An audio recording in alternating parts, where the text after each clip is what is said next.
Before we start, I want to say something clearly. This episode is about my personal experience of being laid off and about the broader patterns that many people in tech go through. It is not an accusation of any person or company. In fact, the people who supported me during my transition did all the right things: the severance, the coaching, the support to land what came next. I'm really grateful for that, and what I'm talking about today is bigger than any one company. It's a pattern, and it deserves an honest conversation.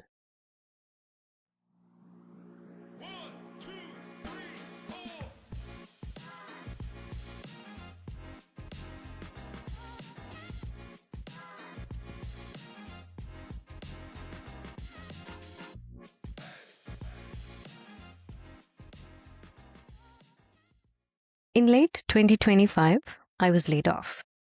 I had spent years building a global team, leading through acquisitions, and doing everything right. Retention bonuses, conversations about promotions with my manager. And then, in one call, it was all gone. And I watched it happen from the outside and not knowing what to say. And so today, we're going to talk about it. Not the LinkedIn version, but the real one. If you have been through this, or you're terrified of going through it, or perhaps you've had to be the one to deliver that news, or you're still showing up every day in a team that lost people and you don't know what you're supposed to feel, this episode is for you.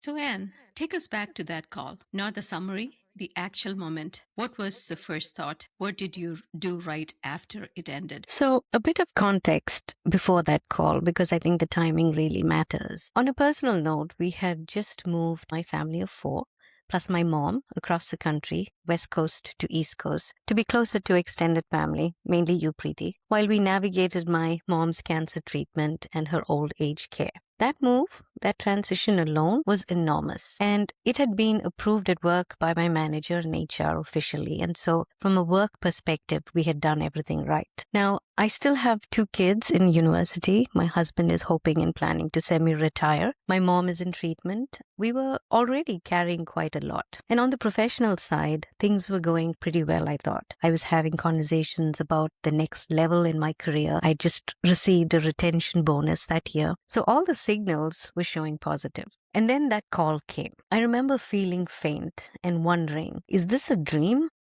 There had been chatter the previous weeks, and you could feel something moving through the company. But when it actually happens to you, the shock, the anger, the hurt, and a lot of guilt, it all hits you at the very same time. 2.5 years ago, I was the one consoling my daughter when she was laid off from her first job. I held her in my arms as she went through anguish and tears, and I told her that this is not a reflection of who you are, and this is really not about your capabilities. Trying hard to console her, and now here I was, going through the exact same thing myself. It breaks you, and at home, I had to hold it all together. I had to be the strong one, the brave face, because that's what moms do. But honestly, inside, I was just crumbling and constantly asking God how this could have all happened and why now. But my first actual thought was, how are we going to manage this? What about health insurance? And on the call, though, I remember the first thing I asked was about the severance. I asked about the equity. I did ask about insurance coverage.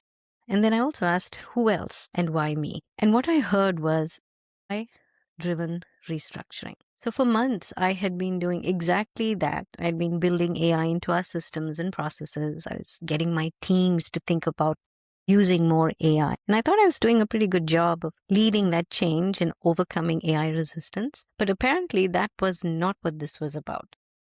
I heard those words, nothing sunk in. It was truly just darkness. I disconnected the Zoom, and I remember thinking, the past few weeks I had this really dark, unexplainable sense of doom, literally leading up to that call. And in that moment, I finally understood why.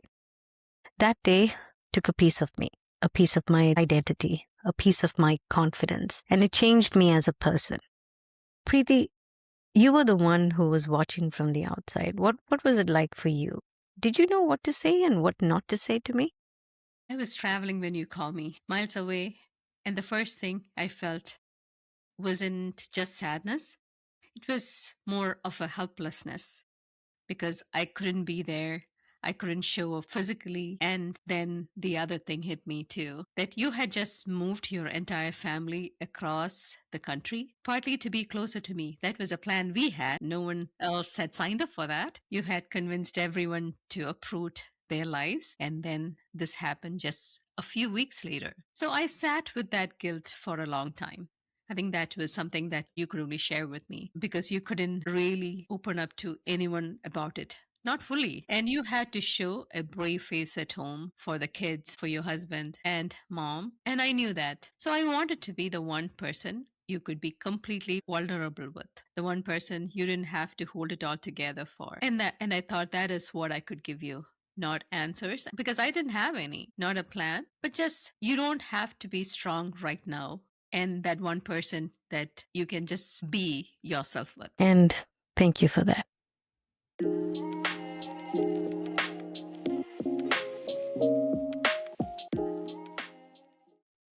So, Anne, for the person listening who's in the middle of this right now, what is the one thing you wish someone had said to you in the first week? Not reassurance, the real thing.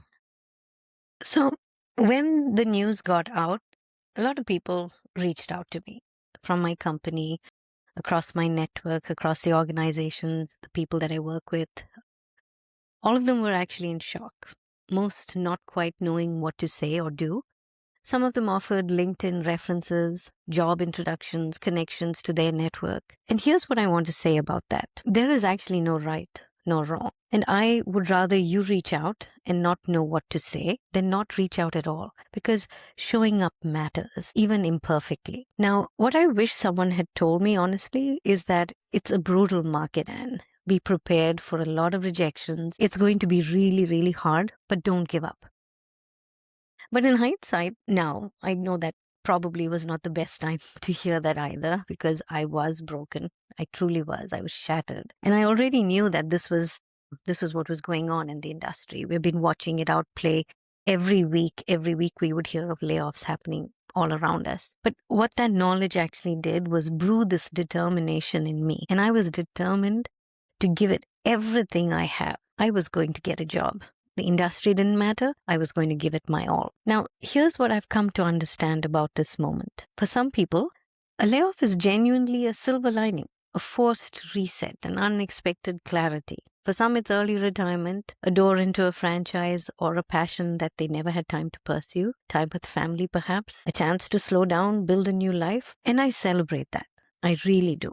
But I also want to say, even for those people, they still had to live through the roller coaster. The hurt, the anger, the guilt, self-doubt. So that silver lining, it doesn't erase the storm that it came out of. And I think it is because that decision was actually taken away from you. It was decided for you. And for many others, this is not a silver lining at all. For the sole breadwinner with dependents, aging parents, financial obligations, mortgages, this becomes about your very existence. And then you add the immigrant dimension, and it truly becomes a question of how long you can stay in the country where you came to fulfill your dreams. And that is an entirely different weight. I've seen multiple posts on LinkedIn, 12 months, 24 months of job searching, thousands of rejections, ghosting. And this isn't just tech, it's medicine, it's nursing. It's across every function that we know today, every industry. Prior years, these layoffs were performance-based, budget-based. Then we heard of COVID overhiring. And now everything is about AI restructuring. The reasons keep changing, but the magnitude and speed at which it's happening right now, it's unprecedented. And for everyone on either side of that silver lining, once you go through a layoff, you will never be the same. There is a before and an after, and your confidence, your perspective, they all take a new shape. But what gave me hope were the people who showed up. The references, the network connections, the introductions. And then I actually had to push myself to go back through all 24 years of my own network. I reached out, I explained what had happened, and I asked for recommendations. The response overwhelmed me. There were people across different organizations, companies, people who I hadn't spoken to for 20 years, prior managers, teammates, mentors, mentees. They all came forward. And through their words, I actually learned something about my own superpowers that I hadn't quite seen in myself before. And it's weird, but that really soothed my heart. And I realized your network is everything. Even if you are an introvert who has rarely posted on LinkedIn, even if you've hated LinkedIn because you think that's the next Facebook and you really don't want to be there, you should. Start now. Reach out, engage, find your mentors. Ask for recommendations. Worst case, they'll say no or they won't respond. You'll be surprised at how many reach out and how many respond. And all of this is really not just for your LinkedIn profile. It's actually for your soul, because sometimes you need to hear those words.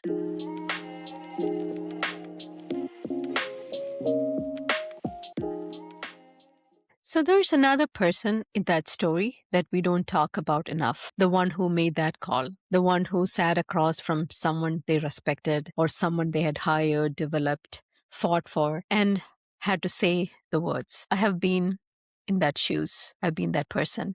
And I want to tell you, it doesn't get easier just because you are the one who's still employed at the end of it. You carry it too, but you just don't get to say so. Yeah, no, absolutely.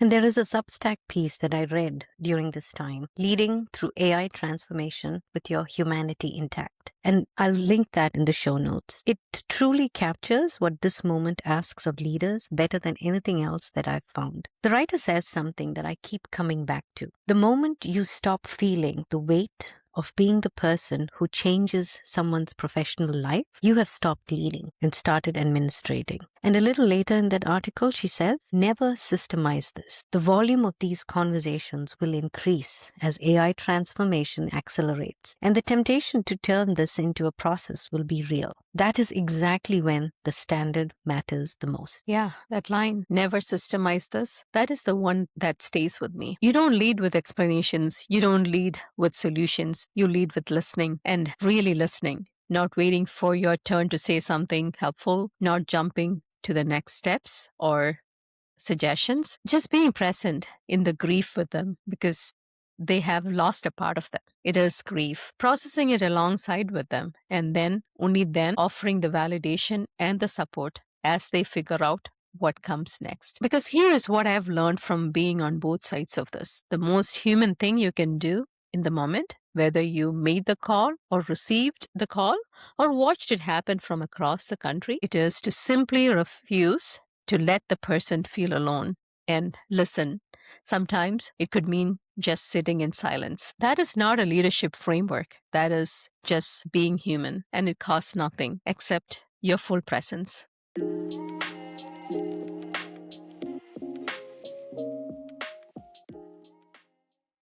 And then there's the person we haven't talked about yet, the one who wasn't on either of those calls, the one who showed up to work the next day and the day after that, sat in the same meetings, used the same Slack channels, saw the empty calendar invites where their colleagues used to be. They kept their job, and nobody asked them how they were doing. Because the assumption is you're fine, you're still here, so you should be relieved. But that's not what it feels like. What it actually feels like is this. You're present in body, and part of you is already calculating the runway. You feel betrayed, you feel guilty, you tried to find the answers. And as a person who was laid off, what did you want from the colleagues who stayed? What did it mean when someone checked in, and what did it mean when they didn't? So honestly, two things, and it's going to sound extremely cliche. Don't forget me and don't speak badly of me. I totally get it that, people come and people go, work continues, things will continue. But for me, I need it from people who stayed to remember that when I was around, that I truly showed up, that I really cared. And whatever gets said in the rooms that I am no longer in, let it be true. But here's the thing about that question, Preethi. It's made me think about what I did for the people I was leaving behind. Because I had a choice in that moment to collapse inward, which I had every right to do, or to make sure that the people I had spent years building something with, that they didn't feel abandoned and scared. I chose the second one, even though it cost me something. So I reached out to all the leaders who were left behind, and I gave them context about my teams. I told my manager where I thought each person should land, what they needed, and what I'd been building with them. And the truth is, whether any of that was acted upon, I really don't know. But it really wasn't just for them. it was for me as well. It was to know that I did the right thing, even when it wasn't required of me. And then I wrote to the entire team as I was leaving. I told them, we've had zero attrition, multiple promotions. We've taken programs that were struggling to thriving. None of that was me. That was all them. And I told them that this was really not about their work or their value. And I told them that they need to lean in and take care of each other. And after that, I reached out to every single one of them individually. And I made myself available for as long as I had access to the systems. And I answered every message. Every one of them reached out to me. And I truly believe that they felt less fear because of that one act. Not because I had any of the answers, actually, but it's because I showed up for them on the hardest day of my own professional life. And that's what I wanted from the colleagues who stayed. And it's what I tried to give the people that I was leaving. So show up, even imperfectly, even when you don't know what to say, even when it costs you something. Because the people on the other side of that silence, they feel it every time. Yeah, that is a leadership lesson no one teaches you. The people first leadership in action. Yeah. So I have been on all sides of this. All three of them. Early in my career, over 20 years ago now, I was reorged into a completely different team while everyone around me was laid off. I remember sitting in my boss's office, feeling the two things that nobody prepares you for when you survive a layoff: guilt and relief at the same time and in the same body. I still remember what that felt like even today, 20 years later.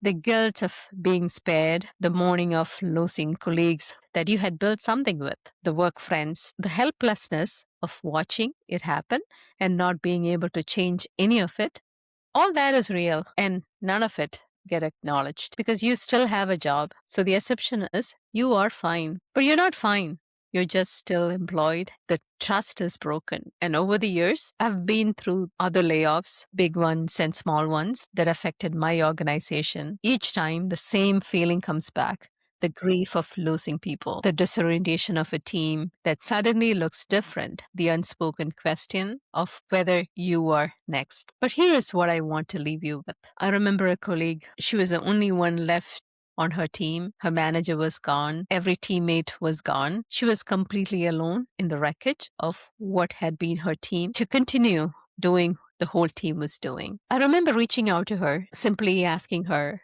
how she's doing, not how the transition is going, not what she's working on then or now, just how you're doing. And she still talks about that moment, the one question that stayed with her. That is all it took to make someone feel like they weren't invisible in one of the hardest professional moments in their lives. So if you are the one who stayed and you're sitting there not knowing what to do or what to say, here's what you do. You just ask how they're doing to the person who's lost their job, to the colleague who's sitting next to you, who's holding it all together, and to yourself. And I say, be kind to yourself too.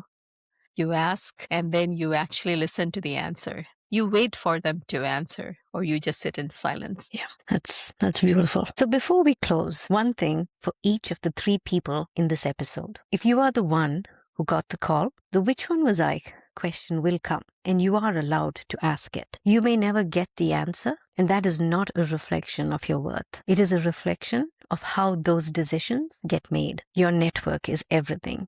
Use it unapologetically and ask for recommendations and also pay it forward. And if you're the one who delivered it, accountability, that's not a value you just state. It shows up whether you prepared honestly, whether you offered something real, and it follows you through after the meeting ends. Check in 1 week later, a real message and not a template. Remember, never systemize this. The full breakdown of what each of these three people can do next, we've put it all together in the show notes. Go there, it's worth the read. And if you are the one still at your desk, the one who kept your job and isn't sure what you are supposed to feel, your grief is real too. Your fear is real.